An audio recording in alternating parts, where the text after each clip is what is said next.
Price lord. ದೇವರ ಅತಿ ಪರಿಶುದ್ಧ ನಾಮಕ್ಕೆ ಸ್ತೋತ್ರವಾಗಲಿ. ಶಾಲೋಮ್ ಮಿಷನರಿ ಕ್ರಿಯೇಷನ್ಸ್ ಅನ್ನುವಂಥ ಯೂಟ್ಯೂಬ್ ಚಾನಲ್ಗೆ ಮೊದಲು ಬಾರಿ ನೋಡ್ತಿದ್ದರೆ ಇದನ್ನು ಸಬ್ಸ್ಕ್ರೈಬ್ ಮಾಡಿ. ನಾನು ಬಹಳ ಸಂತೋಷದಿಂದ ಈ ಸಮಯದಲ್ಲಿ ಪಾಡ್ಕಾಸ್ಟ್ನ ಮುಖಾಂತರವಾಗಿ ಬಂದಿದ್ದೇನೆ. ಸೀರೀಸ್ ಆಗಿರುವಂಥ ಪಾಡ್ಕಾಸ್ಟ್ ನಾವು ಸ್ಟಾರ್ಟ್ ಮಾಡಿದ್ವಿ. ಇದು ಎರಡನೇ ಭಾಗವಾಗಿ ನಾನು ಕಾಣ್ತಾ ಇದ್ದೀನಿ. ಎರಡನೇ ಭಾಗದ ಈ ಪಾಡ್ಕಾಸ್ಟಲ್ಲಿ ನಿಮಗೆಲ್ಲರಿಗೂ ಸ್ವಾಗತ. ಸೊ ಇದರಲ್ಲಿ ನಾನು ಪ್ರಸಂಗ ಅಲ್ಲ ನಾನು ಮಾಡ್ತಾ ಇದ್ದೆ. ಎಲ್ಲರೂ ಅಂದ್ಕೊಂಡಿದ್ದಾರೆ ಪ್ರಸಂಗ ಮಾಡ್ತಿದ್ದೀವಿ ಇಲ್ವೋ ಅಂತ. ಇದು ಪ್ರಸಂಗ ಅಲ್ಲ, ನಾವು ಯಥಾರ್ಥವಾದ ಆಧ್ಯಾತ್ಮಿಕತೆ ಕುರಿತು ನಾವು ಮಾತಾಡೋದು ಒಂದು ಡಿಸ್ಕಷನ್ ರೀತಿ ಅಥವಾ ಒಂದು ರೀತಿಯಲ್ಲಿ ಅದರ ಬಗ್ಗೆ ಮಾತಾಡುವಂಥ ವಿಷಯ. ಪ್ರಸಂಗ ಅಂತ ಹೇಳಿದ್ರೆ ನಮಗೆಲ್ಲ ಗೊತ್ತಿರೋ ರೀತಿಯಲ್ಲಿ ನಾವು ಸಭೆಯಲ್ಲಿ ಎಲ್ಲರೂ ಕೂಡಿ ಅಥವಾ ಆರಾಧನೆಯ ನಂತರ ಪ್ರಾರ್ಥನೆ ಮಾಡ್ತೀವಲ್ಲ, ಸೊ ಪ್ರಾರ್ಥನೆ ಮಾಡಿದ ನಂತರ ನಾವು ವಾಕ್ಯ ಓದುವಂಥ ವಿಷಯವಾಗಿದೆ. ಸೊ ಅದಲ್ಲ, ಇದು ಬಹಳ ಇಂಪಾರ್ಟೆಂಟ್ ಆಗಿರುವಂತಹ ಒಂದು ಪಾಡ್ಕಾಸ್ಟ್ ಅಂತ ರೂಪದಲ್ಲಿ ಮಾಡ್ತಾಯಿದ್ದೀವಿ. ಸೊ ಪಾಡ್ಕಾಸ್ಟ್ ಅಂತ ಹೇಳಿದ್ರೆ ಏನು ಅಂತ ಹೇಳಿದ್ರೆ, ನಮ್ಮ ಕನ್ನಡದಲ್ಲಿ ಇದು ಕರ್ನಾಟಕದಲ್ಲಿ ಅತಿ ಜಾಸ್ತಿ ಈ ಥರ ಯೂಟ್ಯೂಬ್ ಚಾನಲ್ಗಳಿಲ್ಲ ಈ ಪಾಡ್ಕಾಸ್ಟ್ ರೀತಿಯಲ್ಲಿ ಮಾತಾಡೋದು. ಎಲ್ಲ ಜಾಸ್ತಿನೂ ನೋಡೋದಾದರೆ ಬರೀ ವಾಕ್ಯ ಮಾತ್ರ ಹೇಳ್ತಾರೆ, ವಾಕ್ಯ ಪ್ರಸಂಗ ರೀತಿಯಲ್ಲಿ ಮಾತಾಡ್ತಾರೆ. ಸೊ ಇವತ್ತಿನ ಒಂದು ವಿಷಯ ಅಂತ ಹೇಳಿದ್ರೆ, ಹೊಸ ಒಂದು ಒಡಂಬಡಿಗೋಸ್ಕರ ನಾವು ಮಾತಾಡೋಕ್ಕೆ ಪ್ರಯತ್ನ ಮಾಡ್ತಾಯಿದ್ದೀನಿ. ಎಬ್ರಾಯರ್ ಬರೆದ ಪತ್ರಿಕೆ ಅದರ 1ನೇ ಅಧ್ಯಾಯದಲ್ಲಿ ಅದರ 1ನೇ ವಾಕ್ಯವನ್ನು ನಾನು 1-2 ವಾಕ್ಯವನ್ನು ನಾನು ಓದಿ ಅದರ ಬಗ್ಗೆ ನಾನು ಹೇಳ್ತೇನೆ. ಅದು ಓದೋಕ್ಕಿಂತ ಮುಂಚಿತವಾಗಿ ನಾನು ಕೆಲವು ವಿಷಯ ಹೇಳ್ತೇನೆ, ಅದರ ಹಿನ್ನೆಲೆ ಕೂಡ ಹೇಳಬೇಕಲ್ವ. ಎಬ್ರಾಯರ್ ಬರೆದ ಪತ್ರಿಕೆ ಕುರಿತು ಜಾಸ್ತಿಯಾಗಿ ಏನು ಹೇಳಲಿಲ್ಲ. ಯಾರು ಬರೆದಿರೋದು ಅಂತ ನಮಗೆ ಪೌಲನು ಅಂತ ಎಲ್ಲ ಹೇಳ್ತಿದ್ದಾರೆ. ಅದೇ ಸಮಯದಲ್ಲಿ ಅದಕ್ಕೆ ಒಂದು ಖಚಿತವಾದ ಒಂದು ಸುಳಿವಿಲ್ಲ ಅಥವಾ ಯಾವುದೇ ರೀತಿಯಲ್ಲಿ ಒಂದು ಎವಿಡೆನ್ಸ್ ನಮಗೇನು ಗೊತ್ತಾಗ್ತಿಲ್ಲ. ಆದರೆ ಇದು ಬರೆದಿರುವಂಥ ಪುಸ್ತಕ ಪ್ರಕಾರ ನೋಡೋದಾದರೆ ಇದು ಪೌಲನೇ ಬರೆದಿರೋದು. ಆದರೆ ಈ ಪುಸ್ತಕ ಬರೆದಿರುವಂಥ ಈ ಪುಸ್ತಕ ಅಂತ ಹೇಳೋಕ್ಕಾಗಲ್ಲ, ಇದು ಪತ್ರಿಕೆ. ಇದು ಆ್ಯಕ್ಚುಲಿ ಪತ್ರಿಕೆ ಯಾರ್ದು ಅಂತ ಹೇಳಿದ್ರೆ ಯಾರಿಗೆ ಬರೆದು ಅಂತ ಎಬ್ರಾಯರಾಗಿರುವಂತಹ ಜನರಿಗೋಸ್ಕರ ಬರೆದಿರುವಂಥ ಪತ್ರಿಕೆ. ಲೆಟರ್ ಬರಿಬೇಕಾದ್ರೆ ಒಂದು ಜನರಿಗೆ ನಾವು ಅಡ್ರೆಸ್ ಮಾಡಿ ಬರಿತೀವಿ, ಅದೇ ರೀತಿಯಲ್ಲಿ ಒಂದು ಜನಕ್ಕೆ ಅಥವಾ ಎಬ್ರಾಯರಾಗಿರುವಂತಹ ಜನರಿಗೆ ಬರೆದಿರುವಂತಹ ಇಸ್ರಾಯೇಲ್ ಮಕ್ಕಳಿಗೋಸ್ಕರ ಬರೆದಿರುವಂತಹ ಒಂದು ಪತ್ರಿಕೆ ಆಗಿದೆ.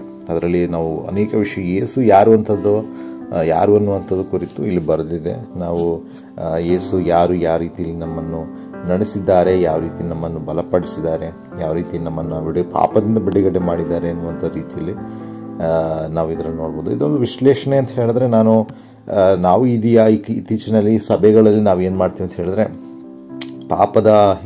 ನಾವು ಸಭೆಗೆ ಆರಾಧನೆ ಮಾಡೋಕ್ಕೆ ಬರ್ತೀವಿ ಅಥವಾ ನಾವು ಎಲ್ಲ ಆರಾಧನೆ ಎಲ್ಲ ಸರಿಯಾಗಿದೆ, ಆದರೆ ಪಾಪದ ಹಿಂದೆ ಹೋಗುವಂಥ ವ್ಯಕ್ತಿಗಳಾಗಿವೆ.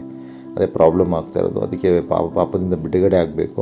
ಇಬ್ರಾಯರಿಗೆ ಬರೆದ ಪತ್ರಿಕೆ 1ನೇ ಅಧ್ಯಾಯದಲ್ಲಿ ಯೇಸು ಕ್ರಿಸ್ತನ ದೈವಿಕ ಶ್ರೇಷ್ಠತೆಯನ್ನು ನಾವು ಇಲ್ಲಿ ಕಾಣ್ತಿದೆ ಮತ್ತು ಆತನ ದೇವರು ಸಂಪೂರ್ಣ ದೃಷ್ಟಾಂತವಾಗಿ ನಮಗೆ ಇಲ್ಲಿ ಕಾಣ್ತಿದೆ. ಅಂದರೆ 1ನೇ ಅಧ್ಯಾಯದಲ್ಲಿ 1ರಿಂದ 14ನೇ ವಾಕ್ಯ ಗಂಟ ನಾವು ನೋಡ್ತೀವಿ. ಈ ವಿಶ್ಲೇಷಣೆ ಬಗ್ಗೆ ನಾವು ಮಾತಾಡಿಲ್ಲ ಆದರೆ ಬಹಳ ಕಷ್ಟ. ಇಹಲೋಕದಲ್ಲಿ ಈಗಿನ ಕಾಲದಲ್ಲಿ ಏನು ಅಂತ ಹೇಳಿದ್ರೆ ವಿಶ್ಲೇಷಣೆ ಬಗ್ಗೆ ಏನು ಹೇಳಲ್ಲ. ಬೈಬಲ್ ವಿಶ್ಲೇಷಣೆ ಪರಿಚಯ ಏನು ಹೇಳಲ್ಲ. ಡೈರೆಕ್ಟಾಗಿ ಏನೋ ಪ್ರಸಂಗ ಮಾಡೋದು, ಅವ್ರಿಗೆ ಅದ್ಭುತ ಆಗಲಿ, ಇದಾಗಲಿ, ರೋಗ ಶಾಂತಿ ಆಗಲಿ, ಅದೆಲ್ಲ ಬೇಕು ಬೇಡ ಅಂತ ಹೇಳ್ತಿಲ್ಲ. ಬಟ್ ಅದನ್ನೇ ಜೀವನ ಆಗಿ ಅದರಿಂದ ಹಣ ಮಾಡುವಂತಹ ಸೇವಕರ ಮಧ್ಯೆ ಇದ್ದೀವಿ. ಅದ್ಭುತ ಮಾಡಿ ಪ್ರವಾದನೆ ವರಗಳು ಹೇಳಿ ದುಡ್ಡು ಮಾಡುವಂಥ ಜನದ ಮಧ್ಯದಿದ್ದೀವಿ. ಸೊ ಅದಕ್ಕೆ ಹುಷಾರಾಗಿರಬೇಕು. ನಾವು ಯಾವುದನ್ನು ಸ್ವೀಕರಿಸಬೇಕು, ಯಾವುದನ್ನು ಸ್ವೀಕರಿಸಬಾರ್ದು ಅಂತ ನೀವು ಆಯ್ಕೆ ಮಾಡಬೇಕು. ಕರ್ನಾಟಕದಲ್ಲಿ ಹೆಚ್ಚಾಗಿ ನಾವು ನೋಡೋದಾದರೆ ಮೋಸ ಹೊಂದಿರುವಂಥ ಜನತೆಯಾಗಿದ್ದಾರೆ. ನಾವು ಮೋಸ ಹೊಂದಿದ್ದೀವಿ. ನಾನು ಸಹ ಎಲ್ಲರೂ ಸೇರಿ ಹೇಳ್ತಿದ್ರು, ನಾವು ಪ್ರವಾದಿಗಳ ಹಿಂದೆ ಹೋಗಿ ಮೋಸ ಹೊಂದಿದ್ದೀವಿ. ಯಾವುದೇ ಕಾರಣಕ್ಕೂ ಪ್ರವಾದಿಗಳಿಂದ ಹೋಗಬಾರ್ದು. ನಾನು ಹಿಂದಿನ ಸಂಚಿಕೆಯಲ್ಲಿ ನಾನು ಪ್ರವಾದಿ ಬಗ್ಗೆ ಹೇಳಿದೆ, ಪ್ರವಾದಿಗಳ ಹಿಂದೆ ಹೋಗಬಾರ್ದು ಅಂತ. ಸೊ ಅದು ಪ್ರವಾದಿಗಳು ಬೇಕು ಬೇಡ ಅಂತ ಹೇಳ್ತಾಯಿಲ್ಲ ನಾನು. ಪ್ರವಾದನೆಯವರ ಅಂತ ಇದ್ದರೆ ಒಳ್ಳೆಯದು, ಆದರೆ ಅದು ಒಂದು ಲೌಕಿಕವಾಗಿರುವಂಥ ಪ್ರವಾದನೆ ಆಗಬಾರ್ದು ಅನ್ನೋದು ಬಹಳ ಮುಖ್ಯವಾದ ಒಂದು ವಿಷಯ. ಇಲ್ಲಿ ಈ ಅಧ್ಯಾಯದಲ್ಲಿ 1ನೇ ವಾಕ್ಯದಿಂದ 2ನೇ ವಾಕ್ಯ ಉಂಟು ನೋಡಬೇಕಾದ್ರೆ, ದೇವರ ಪುತ್ರನಾದ ಯೇಸು ಕ್ರಿಸ್ತನು ಇರೋದರಿಂದ ಯಾವ ಪ್ರವಾದಿನೂ ಬೇಡ ಅಂತ ಹೇಳ್ತಿದ್ದೆ. 1ನೇ ಅಧ್ಯಾಯದಲ್ಲಿ 1ನೇ ವಾಕ್ಯದಲ್ಲಿ ಅದು ಹೇಳ್ತಾ ಇರೋದು ಏನು ಅಂತ ಹೇಳಿದ್ರೆ, ದೇವರ ಪುತ್ರನ ಕಾಲದಲ್ಲಿ ಪ್ರವಾದಿಗಳ ಮೂಲಕ ನಮಗೆ ಯಾವುದೇ ವಿವರಣೆ ಬೇಡ ಅಂತ ನನಗೆ ಹೇಳ್ತಾರೆ 1ನೇ ವಾಕ್ಯದಲ್ಲಿ. ಯಾವ್ದು ಬೇಡ, ಯಾಕಂದರೆ ನಮಗೆ ಸ್ವತಃ ಯೇಸುವನ್ನೇ ಮಾತಾಡೋಕ್ಕಿದ್ದಾರೆ. ನಾನು ದಾನಿಯೇಲ್ ಪ್ರವಾದಿ ಗ್ರಂಥದಲ್ಲಿ ನಾನು ಒಂದು ವಾಕ್ಯವನ್ನು ನಾನು ಹೇಳಲು ಆಸೆ ಪಡ್ತೀನಿ. 9ನೇ ಅಧ್ಯಾಯದಲ್ಲಿ 24ನೇ ಅಧ್ಯಾಯ ಹೇಳ್ತಿರೋದು, ನಾವು ಸನಾತನ ಧರ್ಮದವರು ಆಗಿರಬೇಕು ಅನ್ನೋದು ಕುರಿತು ಅಲ್ಲಿ ಸ್ಪಷ್ಟತೆ ಇದೆ. ಸೊ ನಾವು ಸನಾತನ ಧರ್ಮದಲ್ಲಿ ಇರುವಂತಹ ವ್ಯಕ್ತಿಗಳು ಕೂಡ ಇದ್ದೀವಿ. ಯಾವುದು ಅಂತ ಹೇಳಿದ್ರೆ ಸನಾತನ ಧರ್ಮ ಅಂದರೆ ಏನು? ಅದು ನಾವು ನಿತ್ಯ ಜೀವವನ್ನು ಪಡೆಯೋಕ್ಕೋಸ್ಕರ ಅಥವಾ ನಿತ್ಯ ಕಾರ್ಯಗಳನ್ನು ಅಥವಾ ಒಳ್ಳೆಯ ಒಂದು ವ್ಯಕ್ತಿಯಾಗಿ ಸಮ್ಮುಖದಲ್ಲಿ ಇರೋಕ್ಕೋಸ್ಕರ ನಿತ್ಯ ಜೀವನವೇ ನಮಗೆಲ್ಲ ಎನ್ನುವಂಥ ರೀತಿಯಲ್ಲಿ ಜೀವನ ಮಾಡುವಂಥ ವ್ಯಕ್ತಿಗಳಾಗಿದ್ದೇವೆ.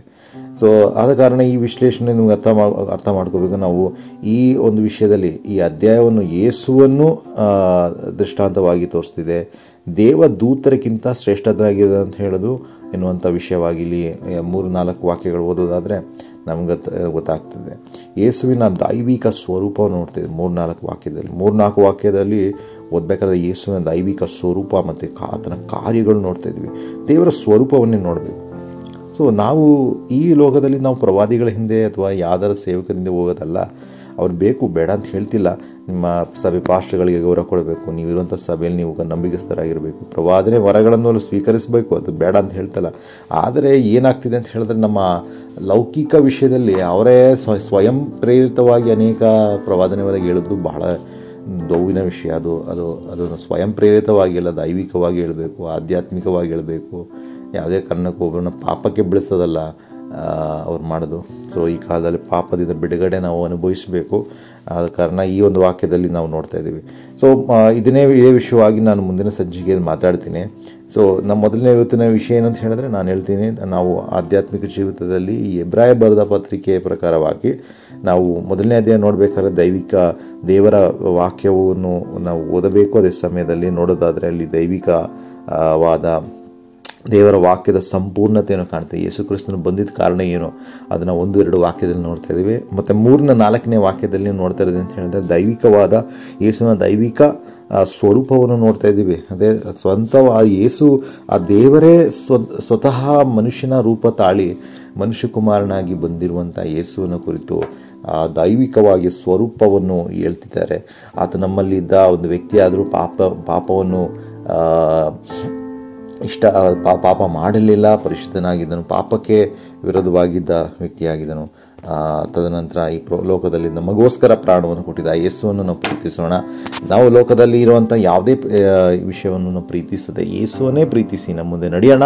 ದೇವರು ನಮ್ಮನ್ನು ಬಲಪಡಿಸಲಿ. ಇವತ್ತು ನಾವು ಹೇಳಿದಂಥ ಈ ಪಾಡ್ಕಾಸ್ಟ್ನಲ್ಲಿ ಹೆಬ್ರಾಯ ಬರೆದ ಪತ್ರಿಕೆ ಬಗ್ಗೆ ನಾನು ಮಾತಾಡಿದ್ದೀನಿ. ಮುಂದಿನ ಸಂಚಿಕೆಯಲ್ಲಿ ನಮ್ಮ ಮೊದಲೇ ಸಿಗೋಣ. ದೇವರು ನಿಮ್ಮನ್ನು ಆಶೀರ್ವಾದ ಮಾಡಲಿ.